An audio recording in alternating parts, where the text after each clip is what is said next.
Bueno, tengan todos un buen día hoy. La idea de esta grabación es inducir al personal técnico sobre el uso adecuado de los conductores eléctricos.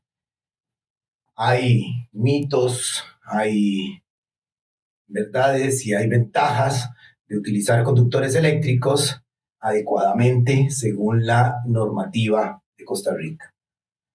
¿Qué son los conductores eléctricos? Son los elementos que facilitan el control o el manejo de las energías, hacen que las cargas eléctricas se muevan con facilidad y que se puedan transportar de un lado a otro. ¿Cuál es su característica? Que sus átomos tienen la facilidad de recibir y entregar fácilmente o intercambiar entre ellos para que la energía se mueva. Todos los conductores, los más comunes, son los metales, comenzando por el cobre, que es la base y el 100% del valor de conductividad. También tenemos el oro, que está un 20% arriba, es decir, 120%, el aluminio, un 10% también por encima, la plata, un 110%, el aluminio, que tiene un 30% menos de conductividad, un 70%, y todos los otros materiales metálicos que están por debajo de esa conducción. Es decir, todos los materiales conductores son metales. ¿Qué características necesitamos en un conductor eléctrico? Que tenga buena conductividad, tenga una estructura atómica que permita el paso de la corriente, que tengan núcleos unidos en el cable para que cuando se trasladen electrones no haya deformación de la parte química del material, que tengan un equilibrio electrostático y que además sean resistentes para poder controlar el manejo de la carga y que sean maleables, es decir, que tengan una forma de movilidad para que sean de fácil utilización. ¿Cuáles son las funciones? Principalmente conducir la energía eléctrica, como lo dijimos, de un punto a punto. Y esto de conducir la energía eléctrica de punto a punto, podemos hablar de distancias enormes como de distancias cortas. Y los mismos materiales nombrados anteriormente harán ese trabajo. También tenemos que pensar en que nos sirven para apoyarnos en el desarrollo de otras energías, como por ejemplo la utilización de campos electromagnéticos en bobinas o también de campos electromagnéticos en transformadores que nos sirven para transformar el valor numérico de la tensión o del voltaje. ¿Cómo los podemos clasificar? 3 grandes clasificaciones.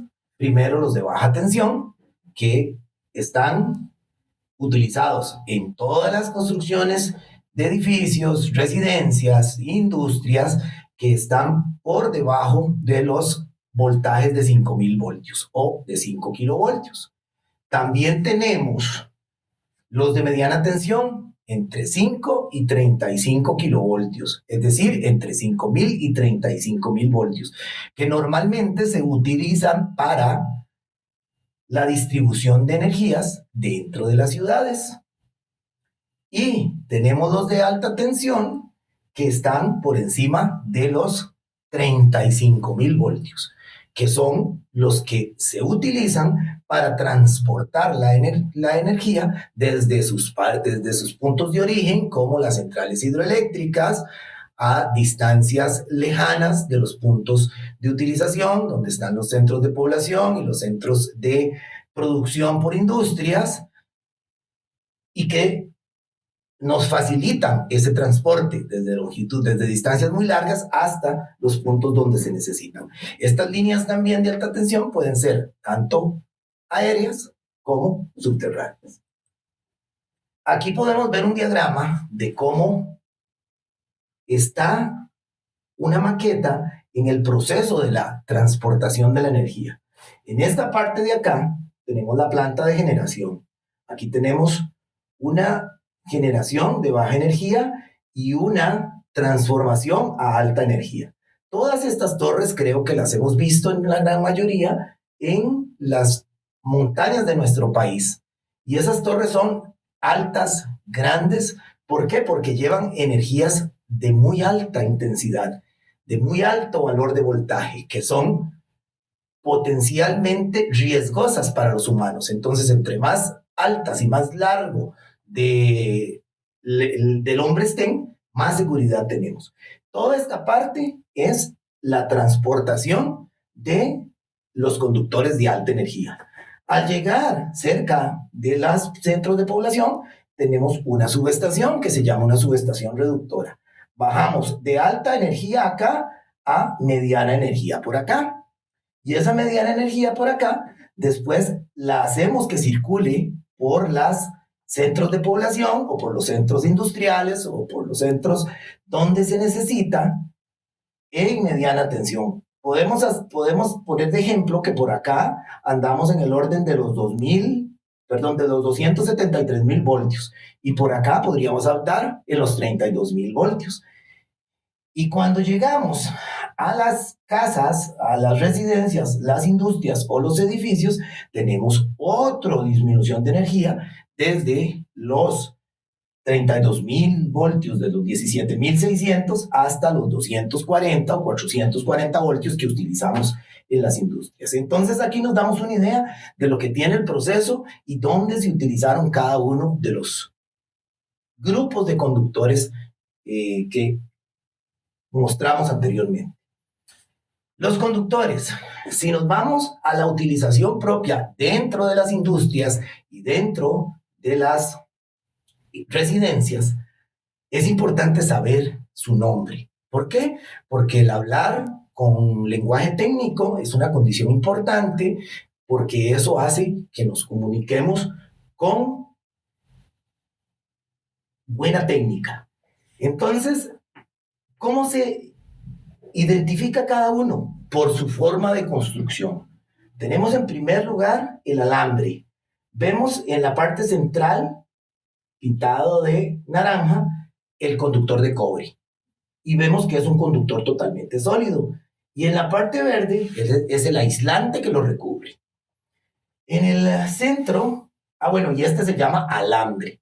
Este de acá se llama cable. ¿Por qué? Porque vean la diferencia constructiva. Este tiene 7 hilos en lugar de este que solamente tiene 1. Y por último tenemos el cordón, que generalmente se construye por los fabricantes entre 13 y 17 hilos. ¿Cuál es la diferencia? Solamente la construcción. La cantidad de cobre empleada para construir este núcleo central es la misma cantidad de cobre empleada para construir estos 7 hilos. Y es la misma cantidad de cobre empleado para construir estos 13 o 17 hilos.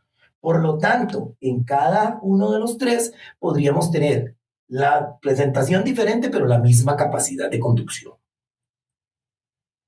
También los podemos agrupar en otros tipos de conductores para usos especiales, como por ejemplo este, que es un multiconductor que a lo interno tiene conductores sólidos y tiene una aplicación especial, o este, que es un multiconductor de cordón, que también tiene otro tipo de aplicación. ¿Cuáles serían las diferencias?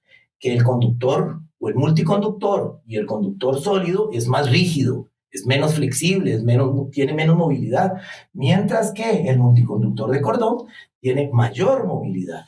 Entonces, las aplicaciones son en lo que necesitemos de acuerdo a nuestra necesidad.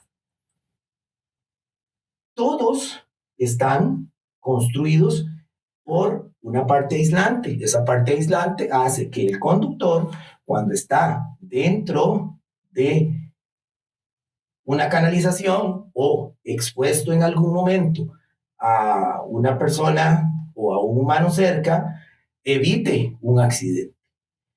El aislante del conductor podríamos compararlo y el conductor también con un tubo que transporta agua. El aislante del conductor es como la parte externa del tubo que no va a permitir que el agua se salga. En este caso, nuestra energía eléctrica irá en el centro del conductor y el aislante no permitirá que esa energía se salga. Aquí, igualmente, lo que hacemos es tomar un conductor y ponerlos en nuestro arreglo y al mismo tiempo poner una capa aislante que los una a todos. ¿Qué es importante también saber? Que no todos los conductores tienen el mismo grosor. Los conductores tienen diferentes grosores.